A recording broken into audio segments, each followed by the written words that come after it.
Get ready to be inspired, empowered, and downright fabulous. This is Invest in Her, and you are about to become the best version of yourself.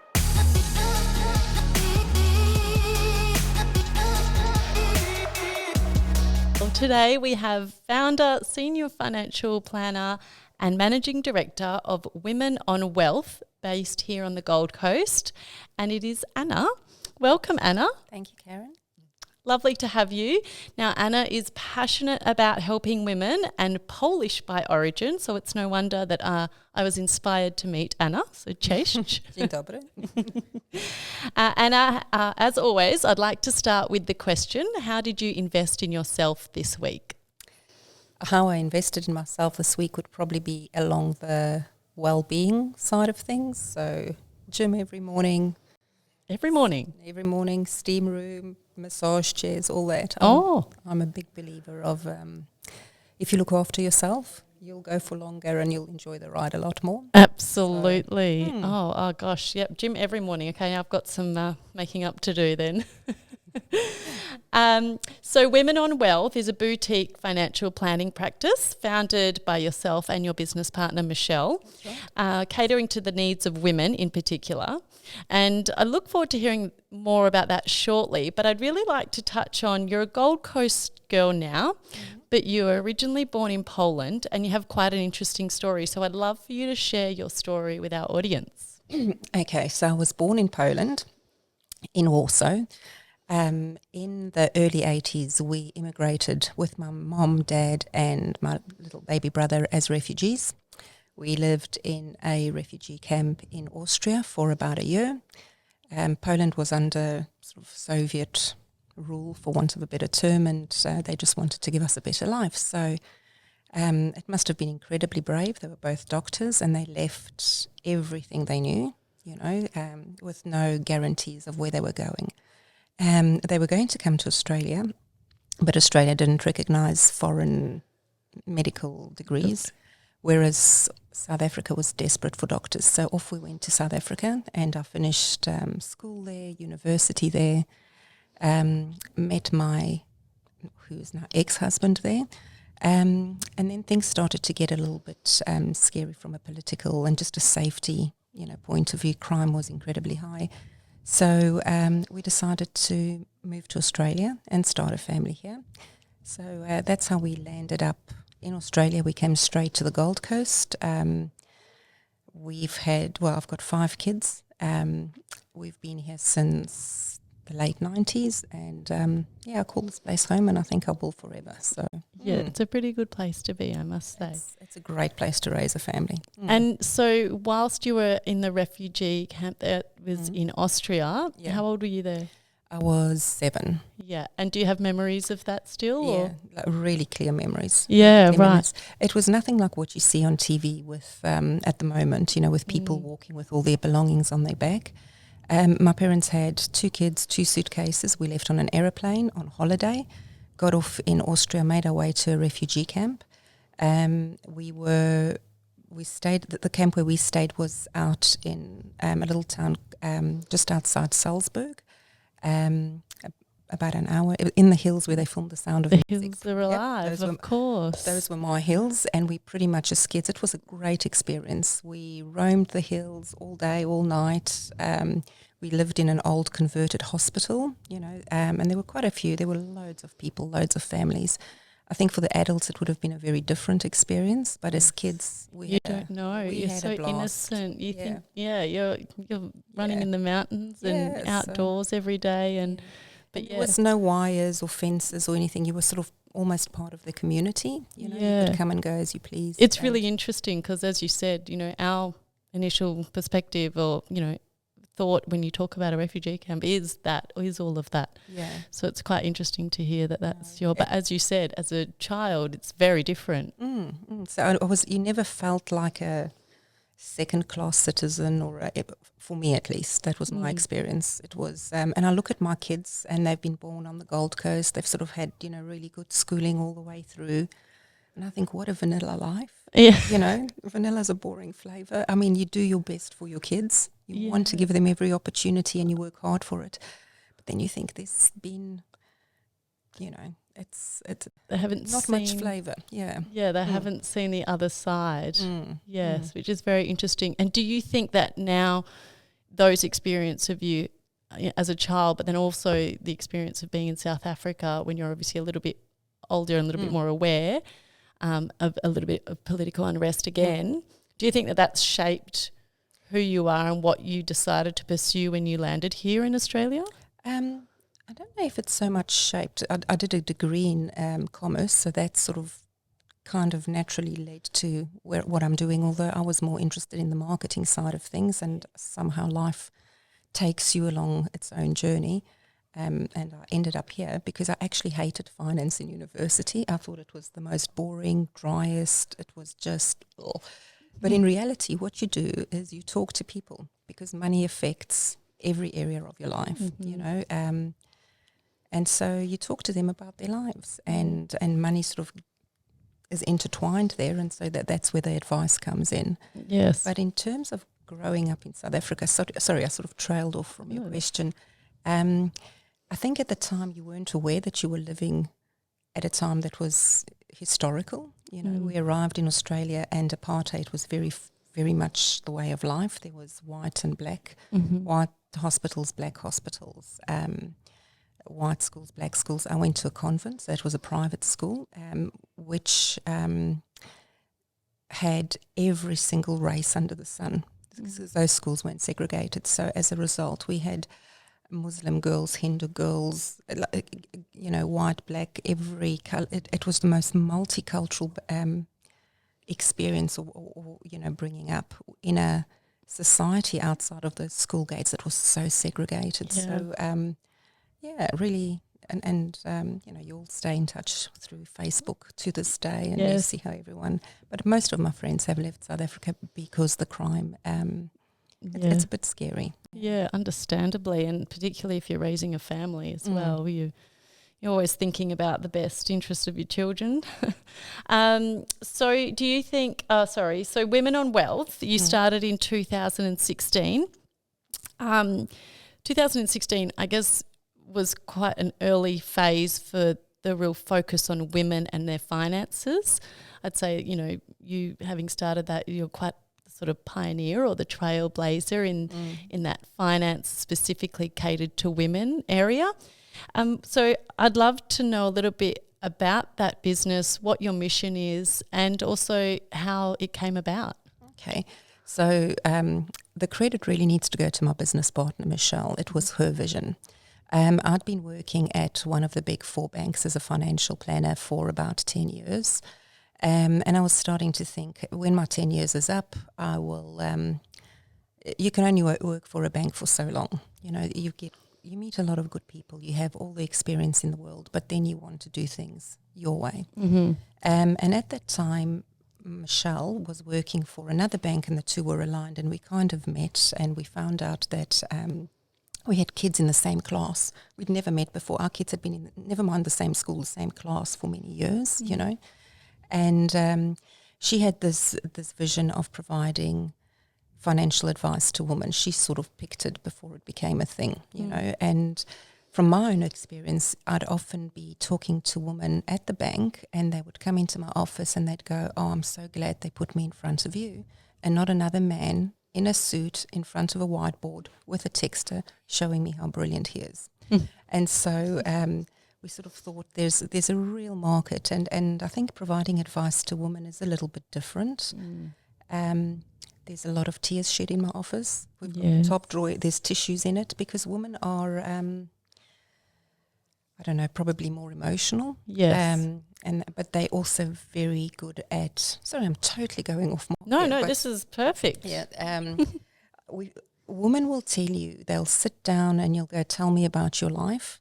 And they will. And you go, "What keeps you awake at night? What do you want to achieve? What are your fears, your hopes, your dreams?" Most women feel very comfortable talking to other women, to their girlfriends, to where they I think our superpower really lies in the fact that, and I hate to use this vulnerability word like it belongs to me and not, is it Brene Brown? That's got the thing? But women do feel more comfortable being vulnerable.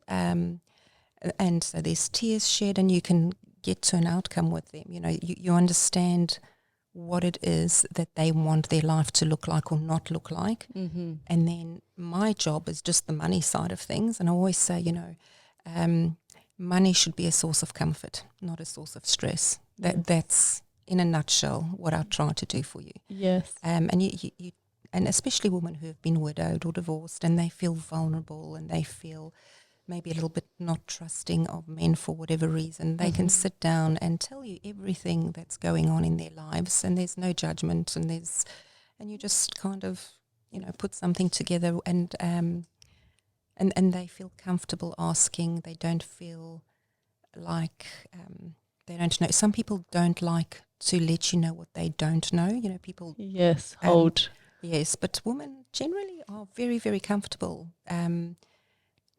letting you know what it is that they miss, or where their knowledge areas are missing, so it's a really nice way to give advice to women, because they take it, they don't lap it up, it's probably a bad word, but they take on advice, they ask questions, whereas men, just conversely, because half of our clients are men, believe it or not, we don't market to them, but never mind, we've got, and sometimes I feel like a real compassion for men, because they are, or the expectations they have of themselves and society has of them is that they should know it all, they should be in charge, they should be in and they control. should have a brave face. And they should know it all. And they don't. Yes. They're just the same, but they don't have, it's almost like they don't have permission to go, I actually don't know what I'm doing. Yeah, Can you please help me? Whereas women are so comfortable with saying that. Which is really interesting, because it's obviously, maybe that is why they come to Women on Wealth, because they think, at least I'm going to have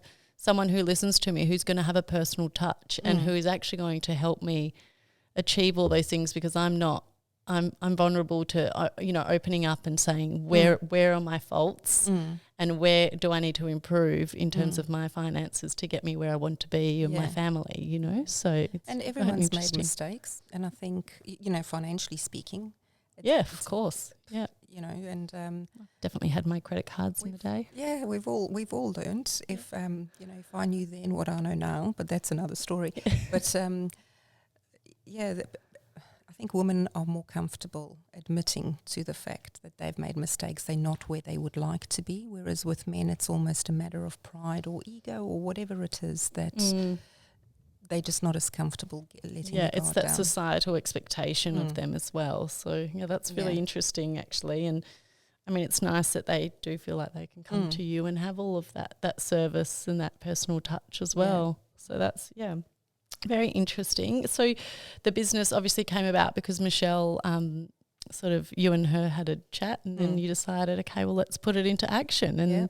And that's how it started. Yeah, I think we only knew each other for 3 months. Yeah, wow. Before we both resigned at the banks, gave up. We were both the main income earners for our families. Yes. So it was a massive risk to take.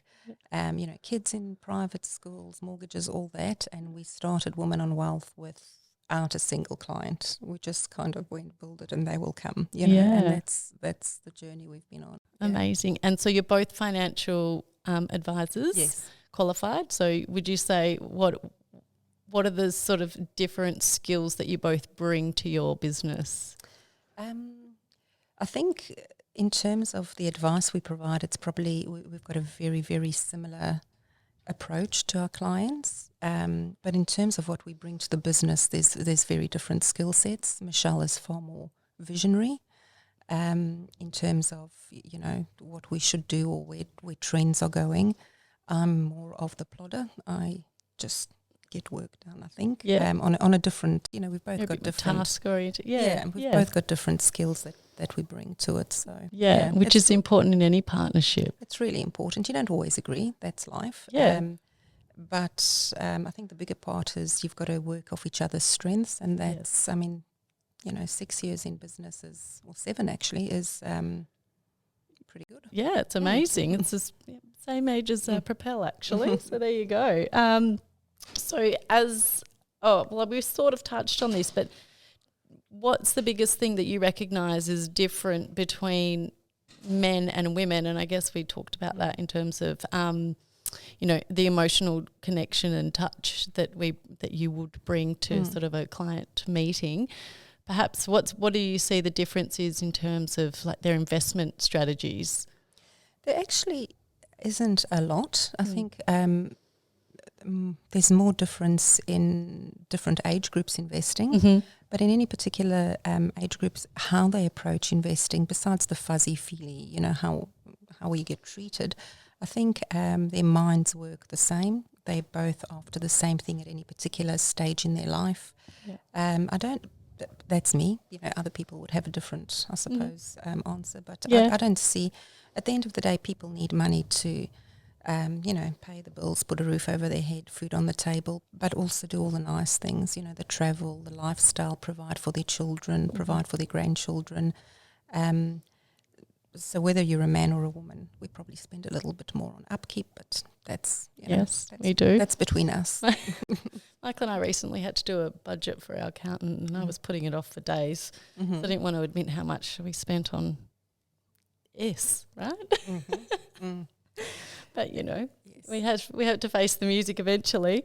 So when it comes to females specifically investing, do you see any trends or any changes over the recent years or even months or weeks as to how women are investing? What I actually see, so traditionally I've had most of my client base was retirees, a lot of widows. But what I'm seeing creep in more and more recently is younger women wanting advice.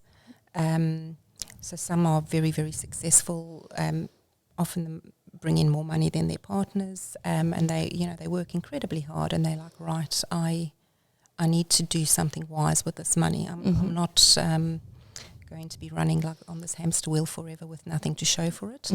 But I'm also seeing, and this might be because I have children in their 20s. I've got 4 sons who are in that age group, and they send a lot of their friends over. Yes. And so you see these kids fresh out of school or in uni or whatever, and they are craving knowledge. So, and I don't charge for this, or I just, these kids come into my office, and having an hour conversation with a young person about a few things to do with finances can literally be life-changing. And I'm not making that up. It's not, and I don't think it's an understatement. No. And what you mentioned on, so the first thing is get a budget.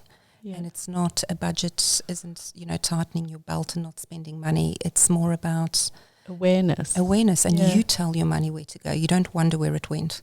Yes. So before you get your paycheck, you've already allocated what goes where, and giving them an idea of having a bucket approach to, well, these are my non-negotiables: food, transport, accommodation. This is, I only live once, so I really want to have fun along the way. That's really important, have holidays, do whatever it is, whatever, you enjoy. Yes. Absolutely spend life on that. You're only here once. And unless the Buddhists are right and we reincarnate, who knows? But the point is, and then... You live this life once. Yes, this life once. And then you've got another budget or another bucket, and that's putting yourself in a better financial position. And that might be saving, it might be getting rid of debt, it might, whatever it is, but ideally a third of your income. And that's not always possible, not when kids are involved, not when you've got dependents. But ideally you really want to start thinking about, how do I get myself into a better financial position? And it's not whether it's fitness, whether it's, brushing your teeth. It's none of this is rocket science. It's just small things done consistently. It's just consistency. You don't need to do massive heavy lifting. You start young, you do the right things, and it is life-changing, and you show them the power of compounding. And when you say time is money, not necessarily my time I trade for money, so I get paid because I work, but time, the longer you're in it, the more compounding starts to work for you. Yes. And you explain these concepts to them and you show them some calculations. I always recommend the Barefoot Investor. He's got some really good, well-explained charts in there, and you just show them what is possible, and after 40 minutes they walk out with their eyes glowing, going... Inspired, because they see often, that their parents have struggled to make ends meet or whatever it is, and they go, it doesn't have to be like this. But the thing is that in terms of trends, these kids it's not being pushed on them. They're like wanting. thirsty for knowledge. Yeah, and I suppose that is, I guess, the one, there's lots of negative connotations with kids and social media, but actually a lot of the finfluencers, as they call them, and, people talking money, finance, investing, that's actually sort of, helping in some ways. It's brought it front of mind. Yeah, it's front of mind.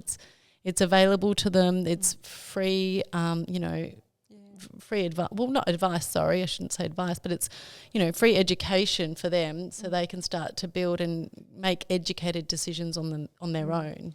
Just from knowledge. Even if they get their own education, it's something that's made them, they're aware of it. When I was that age and I was at university and I had a part-time job, all my money went on a jolly good time. Yeah. Literally. I lived at home. I had no expenses, so it's not like I had to, this is before the days of mobile phones and all the rest. But literally every last cent was going out, clothes and makeup, and I had a ball. But had I made some better financial decisions back then, life is different. Absolutely. You're not playing catch-up in the later years. I went and lived in Dubai for 4 years and earned tax-free money, and everyone always says to me, you must have come back with a bit of money, and I'm like, oh gosh, wish I could have done that part again, but that's all right. I had a jolly good time, right? Yeah. Well, the thing is, you can learn from your own mistakes, but you can also learn from other people's mistakes. So learn from our mistakes, kids. Yeah, exactly. Very true.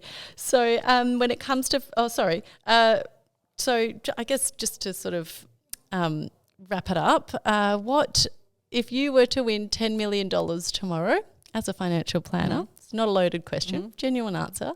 What would you do? Okay, so I've had an answer to this since the very first time I bought a lottery ticket, way before I was a financial planner, and it was always this. And it's so funny because we've just talked about the 3 buckets, and it was the 3 buckets. But I would invest a third, invest it, and then you've got an income for life. Or wealth or accumulation. Income, So invest a third, give a third away, whether it's charity, friends, family, help your kids, whatever it is, give a third away, that's gone. And a third you use for yourself to have a jolly good time. So travel, upgrade, house, whatever's important to you at the time. But it was literally always going to be, no matter how much I won, a third.